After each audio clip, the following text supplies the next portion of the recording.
प्यारे बच्चों, आज हम वाटिका का चैप्टर पढ़ने जा रहे हैं। आचार्य विनोबा भावे। कुछ लोग अपने लिए जीते हैं, जबकि कुछ लोग मानव सेवा या जन कल्याण के लिए जीते हैं। जन कल्याण, जनता के कल्याण के लिए, दूसरों की सेवा के लिए। विनोबा भावे जी एक ऐसे ही महान संत थे जिन्होंने आजीवन मानव कल्याण के लिए कार्य किए। तो आज हम उनके बारे में ही पढ़ेंगे। यह एक निबंध है, ध्यान से सुनिएगा। विनोबा भावे जी का मूल नाम क्या था? मूल नाम विनायक नरहरि भावे था। इनका जन्म कब हुआ? 11 सितंबर सन 1895 ईस्वी में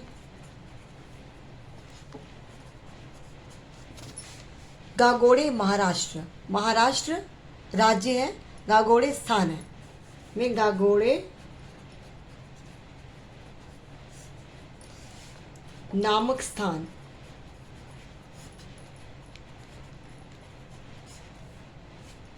जो कि महाराष्ट्र राज्य में स्थित है।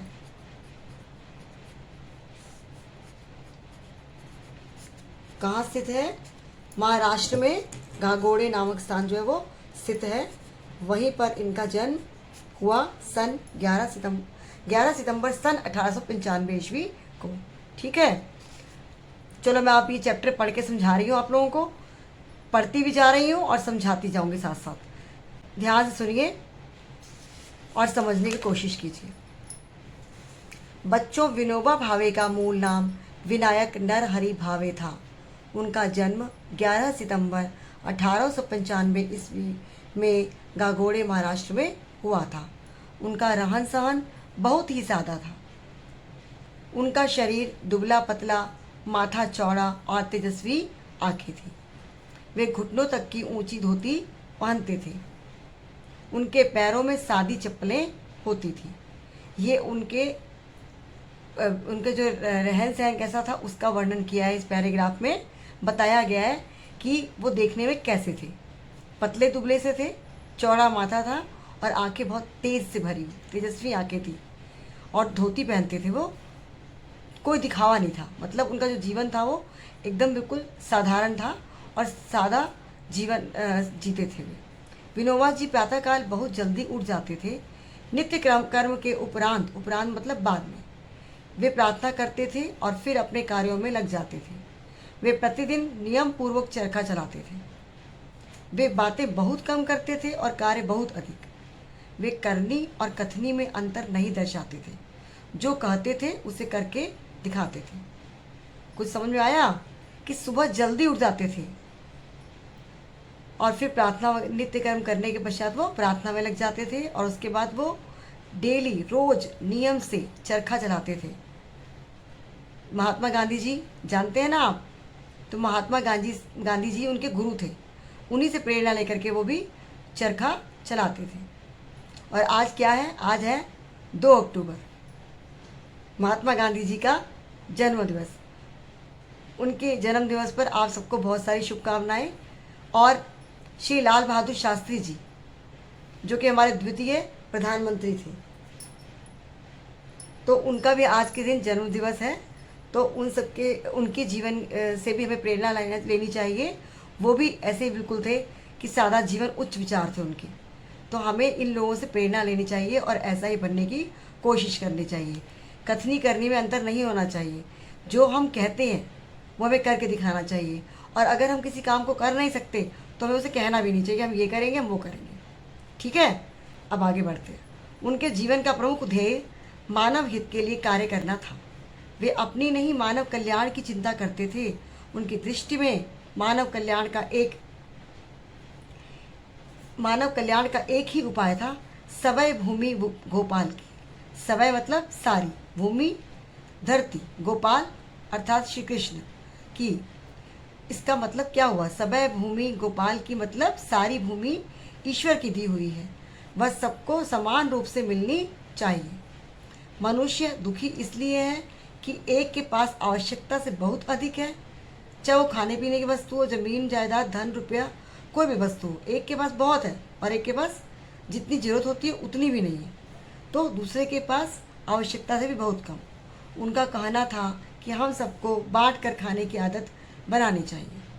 यदि तुम्हारे पास आवश्यकता से अधिक है तो स्वेच्छा माने अपनी इच्छा, स्वेच्छा से दूसरे को दे दो। इस तरह सुख दुख, धनिकता, निर्बलता जो भी हो उसे बांट लेने पर कोई दुखी नहीं रहेगा। मतलब हमारे पास जिस चीज़ की भी अधिकता है, चाहे वो धन है, रुपया है, पैसा है, सुख है, खुशियाँ हैं, कोई भी चीज़ है, भूमि है ना, तो जिस चीज़ की भी अधिकता है उसे हम गरीबों में बांट दें ताकि सब इक्वल हो जाए, सब एक समान हो जाए, बराबर हो जाए। अगर ऐसा किया जाए, उसे बांट लेने पर कोई दुखी नहीं रहेगा। और यह सब धर्मों से बड़ा धर्म और सब यज्ञों से बड़ा यज्ञ है। ऐसा किया जाए तो सबसे बड़ा यज्ञ, सबसे बड़ा तप है, सबसे बड़ी तपस्या है। अपने इसी उद्देश्य को पूरा करने के लिए उन्होंने भूदान आंदोलन का संचालन किया। उन्होंने एक आंदोलन चलाया। आप महात्मा गांधी जी के बारे में जानते हैं कि उन्होंने आज़ादी से पूर्व बहुत सारे आंदोलन चलाए, है ना। तो इन्होंने भी बहुत सारे आंदोलन चलाए और इन्होंने उनको अपना गुरु माना था। हमें इसको भी अभी आगे पढ़ेंगे, इस बात को समझेंगे। अपने इसी उद्देश्य को पूरा करने के लिए उन्होंने भूदान आंदोलन चलाया। भूदान अर्थात भूमि का दान, ये आंदोलन चलाया।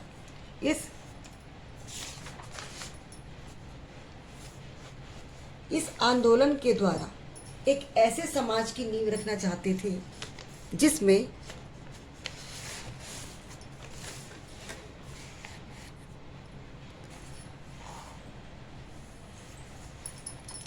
सब सुखी हों और सबको समान रूप से जीवन की समस्त सुविधाएं प्राप्त हों।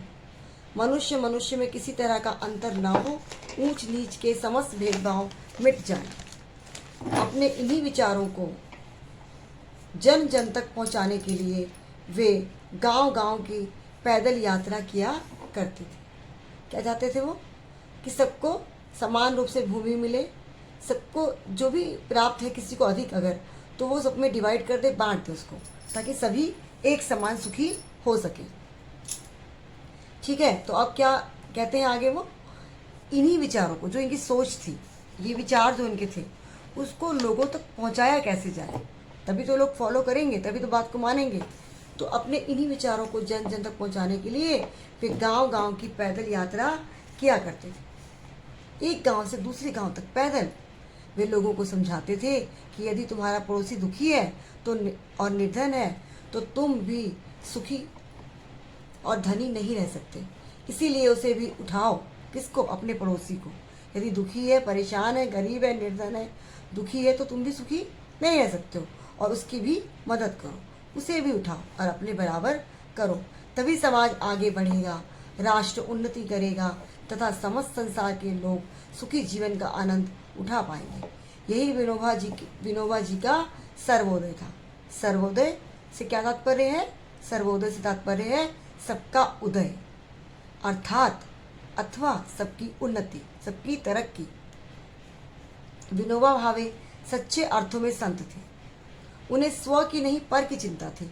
ये मैंने आपको पहले भी कहा बताया कि स्व क्या?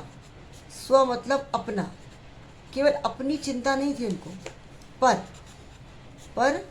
पर आया, स्व का विलोम है पर। परोपकार शब्द सुना है आपने? पर और उपकार को मिला के बनाया गया परोपकार। परोपकार मतलब पराया, दूसरों के लिए, दूसरों की भलाई। पर उपकार, दूसरों की भलाई करना। तो यह स्व और पर मतलब कि वह स्व की नहीं बल्कि पर की चिंता में लगे रहते थे, दूसरों की चिंता में लगे रहते थे। और तभी जब दूसरों की चिंता करेंगे तभी तो हम परोपकार में लगेंगे। उन्होंने अपने यौवन काल में, जब वो जवान ही थे, तभी उन्होंने क्या किया?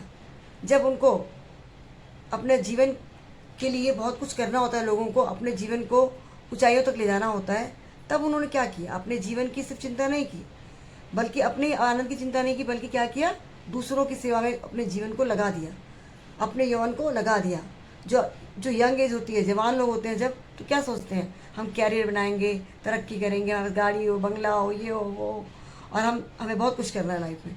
लेकिन सिर्फ किसके बारे में, स्व की चिंता होती है, पर की चिंता नहीं होती। पर उन्होंने अपने पूरे जीवन काल को ही दूसरों की सेवा में लगा दिया। उन्होंने जन सेवा का व्रत ले लिया।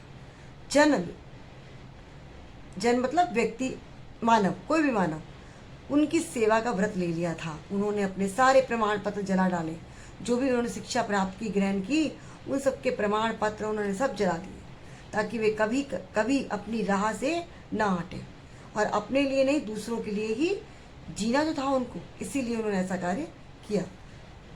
विनोबा जी के जीवन पर महात्मा गांधी जी के विचारों का गहरा प्रभाव पड़ा। मैंने आपको भी बताया ना कि महात्मा गांधी जी से बहुत ही प्रभावित थे वो। तो विनोबा जी के जीवन पर किसका प्रभाव पड़ा? महात्मा गांधी जी के विचारों का गहरा प्रभाव पड़ा था। उस समय गांधी जी ने कहा था, जब तक देश परतंत्र है, परतंत्र मतलब गुलाम, दूसरों के अधीन, जब तक देश गरीब है, ठाट बाट से रहना पाप है, चोरी है। जब तक, क्या चोरी है? ठाट बाट से रहना पाप है, एक चोरी का काम है। जब तक सारे लोग बराबर ना हो जाए, जब तक देश की जनता दुखी है, आराम से रहना अपराध है। महात्मा गांधी जी के इन शब्दों ने, ये महात्मा गांधी जी के शब्द थे। क्या? जब तक देश परतंत्र है, जब तक देश गरीब है, ठाट बाट से रहना पाप है और चोरी है, जब तक देश की जनता दुखी है, आराम से रहना अपराध है। इन वाक्यों ने उन्हें बहुत प्रभावित किया और उन पर जादू सा प्रभाव डाला। महात्मा गांधी जी के इन शब्दों ने विनोबा जी पर जादू का ऐसा प्रभाव डाला था, उन्हें गांधी जी के रूप में सच्चा गुरु मिल गया। अपने परिश्रम, मृदु व्यवहार, परिश्रम मेहनत, मृदु विनम्र व्यवहार और सच्ची सेवा भावना से उन्होंने गांधी जी का हृदय जीत लिया था। विनोबा जी भले ही शरीर से दुबले पतले दिखाई देते थे, किंतु उनमें कार्य करने की अद्भुत क्षमता थी। एक बार गांधी जी ने उनसे पूछा, क्या पूछा? ध्यान सुनिए। उन्होंने पूछा, दुबले पतले होकर भी तुम इतना कार्य कैसे कर लेते हो, थकते नहीं? तब विनोबा जी ने उन्हें नम्रतापूर्वक उत्तर दिया था कि मैं अपने सब काम अपनी दृढ़ इच्छा शक्ति से पूरे कर लेता हूँ। मतलब मानव के मन में अगर किसी कार्य को करने की जो इच्छा शक्ति है वो दृढ़ हो, मजबूत हो, बिल्कुल वो डट जाए कि मुझे काम करना है तो करना ही है, तो उसको ज़रूर पूरा कर सकता है। पर वो कितना भी तगड़ा हो, हृष्ट पुष्ट हो, पहलवान हो, लेकिन अगर वो ये कह देगा कि ये कार्य मुझसे नहीं हो सकता, सोचता हूँ, देखता हूँ कर पाऊँगा कि नहीं, चलो कोशिश करता हूँ, कर पाऊँगा तो ठीक है, नहीं कर पाऊँगा तो भी क्या कर सकता हूँ। तो अगर ऐसे पहले ही वो उसकी इच्छा शक्ति कमज़ोर हो गई, तब वो कुछ नहीं कर पाएगा, चाहे कितना ही पहलवान हो। और वो दुबले पतले होकर भी अपने कार्य को पूर्ण कर सके, जो उन्होंने चाहा वो किया। कैसे? उनकी इच्छा शक्ति प्रबल थी। विनोबा जी की यही दृढ़ इच्छा शक्ति उन्हें कठिन से कठिन कार्य करने की अद्भुत शक्ति या साहस प्रदान करती थी। सत्याग्रह आंदोलन में गांधी जी ने सत्याग्रह आंदोलन चलाया था ना, तो वो भी उनके साथ कई बार जेल गए। यद्यपि जेल अधिकारी उन्हें, जो जेल के अधिकारी थे, उन्होंने क्या कहा कि सब आवश्यक सुख सुविधाएं, मतलब जेल में भी सुख सुविधाएं हर प्रकार की उन्हें दी जा सकती थी, इसके लिए वे तैयार थे, लेकिन उन्होंने इनकार कर दिया। फिर भी उन्होंने स्वीकार नहीं की, कोई सुख सुविधा प्राप्त करने के लिए उन्होंने इच्छा जाहिर नहीं की, बल्कि मना कर दिया। वे स्वेच्छा से, अपनी इच्छा से अपने साथियों की तरह कष्ट उठाते रहे। भूदान के अतिरिक्त उन्होंने और कई आंदोलन चलाए। भूदान के अतिरिक्त विनोबा जी ने श्रमदान, अन्नदान का भी प्रचार किया। श्रमदान, श्रम मतलब मेहनत, मेहनत का दान, अन्नदान, अनाज का दान, इनका भी प्रचार किया। उनका कहना था कि दूसरों के लिए थोड़ा बहुत परिश्रम अवश्य करो। मतलब हम अपने लिए तो कार्य करते ही हैं, अपने लिए परिश्रम करके धन एकत्रित करते हैं, पैसा एकत्रित करते हैं, या जो भी अपने खाने पीने की कोई भी व्यवस्था करते हैं, अपने लिए से परिश्रम करते हैं। पर आप दूसरों के लिए भी थोड़ा सा श्रम करो, थोड़ी थोड़ी मेहनत दूसरों के लिए भी करो और दूसरों की मदद करो। और प्रतिदिन थोड़ा थोड़ा प्रतिदिन थोड़ा थोड़ा अन्न एकत्रित करो, एकत्र करो। एकत्र मतलब एकत्रित, इकट्ठा करना, इकट्ठा करो। क्यों? ताकि उन लोगों को दिया जा सके जो भूख से व्याकुल होकर मर रहे हैं। भाई एक व्यक्ति अगर उसके पास बहुत अधिक नहीं है कि वो दूसरों को दान कर सके, तो थोड़ा थोड़ा भी अगर वो जमा करके दूसरों के लिए एक जगह रखे तो कितना सारा हो जाएगा और फिर किसी की मदद कर सकता है वो। उन्होंने ग्राम दान का भी प्रचार किया। वे गांव गांव जाकर लोगों के समक्ष अपने विचार रखते थे। ग्राम समझते हो? ग्राम दान मतलब, ग्राम मतलब गांव, विलेज, गांव, गांव का दान करने का भी प्रचार किया। वे गांव गांव जाकर लोगों के समक्ष अपने विचार रखते थे। गांव वाले पूरा का पूरा गांव ही उनको दान कर देते थे। समझ रहे हो कि एक जमीन का टुकड़ा नहीं, एक प्लॉट नहीं, बल्कि पूरा का पूरा गांव ही लोग उनको दान कर देते थे। फिर वे सबको क्या करते थे? सबको बराबर बराबर भूमि बांट देते थे। इससे गांव वालों में आपसी प्रेम बढ़ता था। वे एक दूसरों के सुख दुख को अपना सुख दुख समझने लगते थे। विदेशों में भी विनोबा जी को सम्मान की, आदर की दृष्टि से देखा जाता था। लोग उनकी प्रशंसा करते थे, उनकी तारीफ करते थे, सराहना करते थे। उन्हें अपने कार्य में भरपूर सफलता मिली।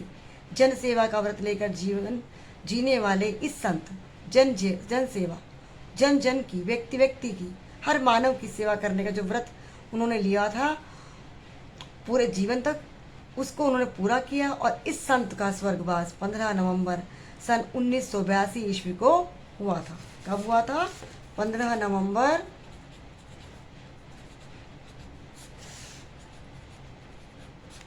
सन 1982 को हुआ था।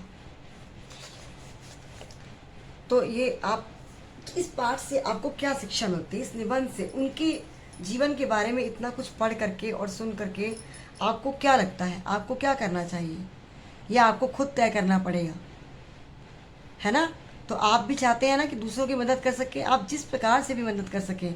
अपना जीवन जीने के अलावा अगर आप किसी भी प्रकार से किसी की मदद कर सकते हैं तो वो आपको खुद पहले खुशी मिलेगी उस चीज़ से। आपको खुद अच्छा महसूस होगा कि हमने आज इसकी मदद की।